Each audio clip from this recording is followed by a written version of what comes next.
The Cracked Man. For the last 3 weeks, every single night, I had the same dream. As soon as I fell asleep, I arrived there. Nowhere.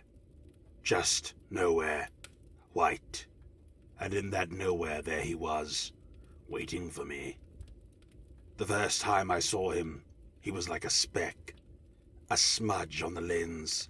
Maybe not even human, but some kind of restless animal, or tree, or something in between.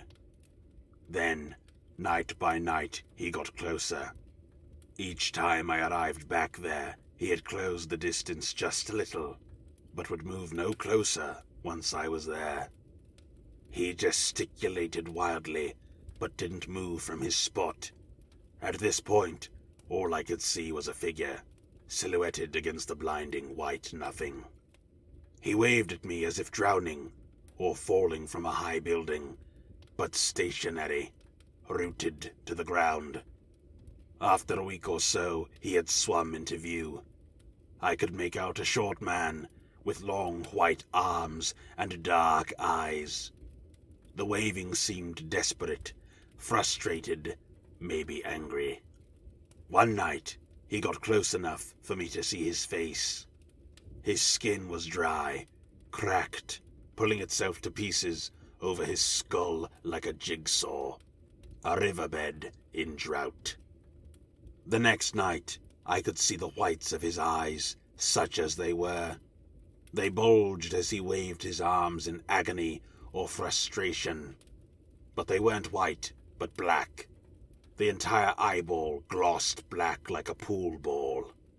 His mouth writhed in his head like he was screaming, but I heard nothing. The next night, I realized he was waving his hands to reach me, to touch me. His face was twisted as he screamed, tendons straining down the side of his neck, spit flying from his silent mouth. Last night, I was almost within his reach. His black eyes looked straight at mine, and his fingers grasped at my face. I still could not hear him. Something pulls my gaze downwards, away from the vast black eyeballs, and I feel the blood drain from my face. I realize that his arms aren't long at all, not relative to his size. His legs are cut halfway down the shin, severed cleanly like a butcher's cut. No blood. From the stumps stick metal rods, driven into the ground, fixing him there, like a scarecrow. He wasn't the one moving closer to me. It was me that moved closer to this desperate, flailing thing, night by night. I couldn't make myself stop. It's been more than 24 hours since I last slept. I know that the next time I arrive there, I'll be close enough for him to touch me. And I know for absolute certainty that once he does, I will be able to hear him. I know it with every fiber of myself. I don't want to know what he is saying. I can't know. I have tried not to sleep, but I keep nodding off. Every time my brain melts into sleep, I hear his breathing, like it's in my ear, like a death rattle on repeat, before I shake myself awake. He's waiting right next to me.